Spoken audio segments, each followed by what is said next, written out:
Chicago Horror Film Festival. Is that right?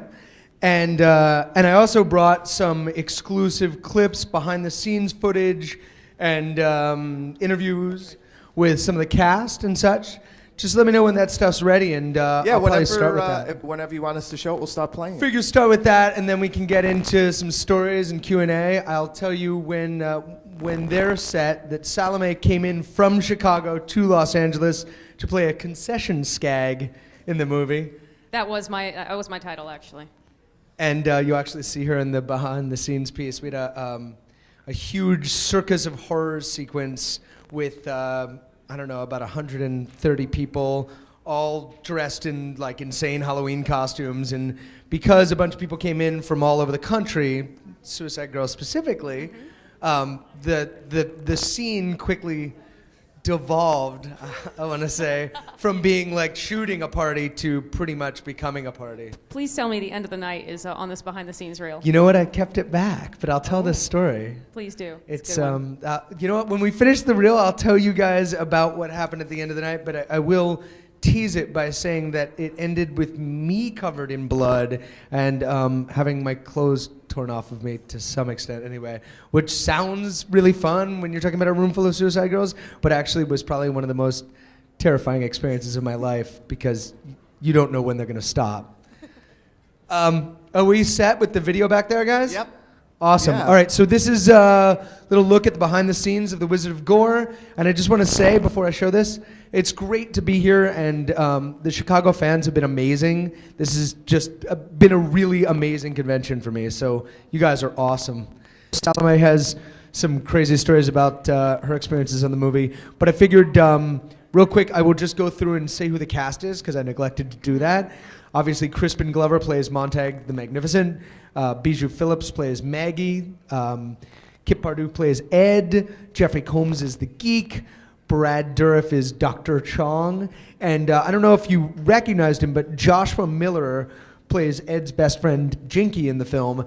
Josh Miller is in Near Dark and River's Edge.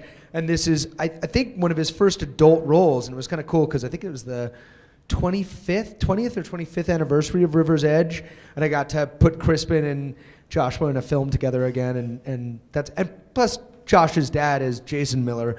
I don't know if any of you guys know who that is, but that's the priest in The Exorcist, so that's kind of a cool lineage. Anyway, are there questions that anybody has, or should we tell you some stories here?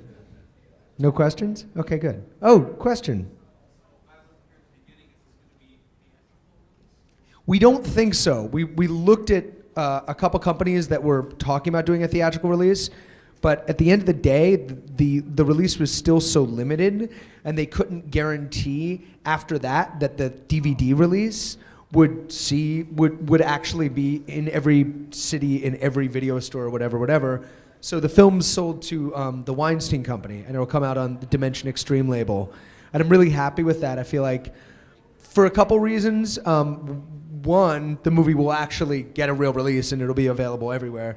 The other reason is that the cut of the movie, we did a couple film festivals with the film, and the cut of the movie that went out is close to my cut, but is not entirely my cut. And I've been given the opportunity, because the Weinstein Company picked it up, to add some more gore, which I really wanted to do. There are a couple shots that I wanted to finesse. And some music. I have a lot of friends who are amazing musicians who I wanted to find slots for their music, including Anton LaVey's grandson, Stanton LaVey, is doing a piece of music for the movie, and the Blackheart Procession, I don't know if you guys know them, but they're an amazing band. That I had cut the main titles to a song of theirs, and they gave me the song for the movie, and a bunch of cool stuff is coming together for it, so that's more good news for the movie for me. Is there a release date? Not yet. We think probably somewhere late in the summer after Comic-Con, but nobody will promise us anything yet.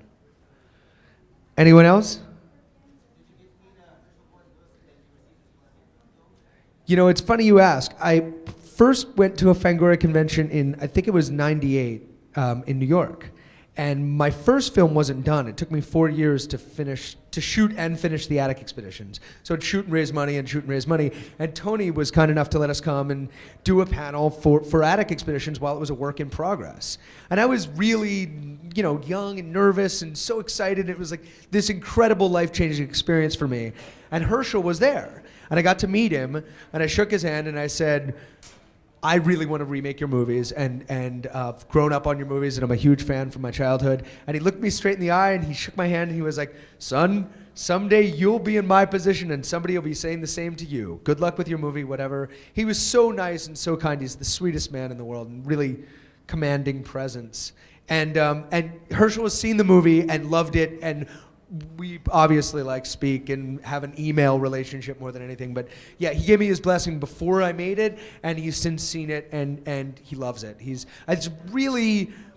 the approach to the film is very different than his, but very much the same, and I think he got that. It is a modernization of that story in a lot of ways, but it's still about a fucked up magician doing disgusting things on stage.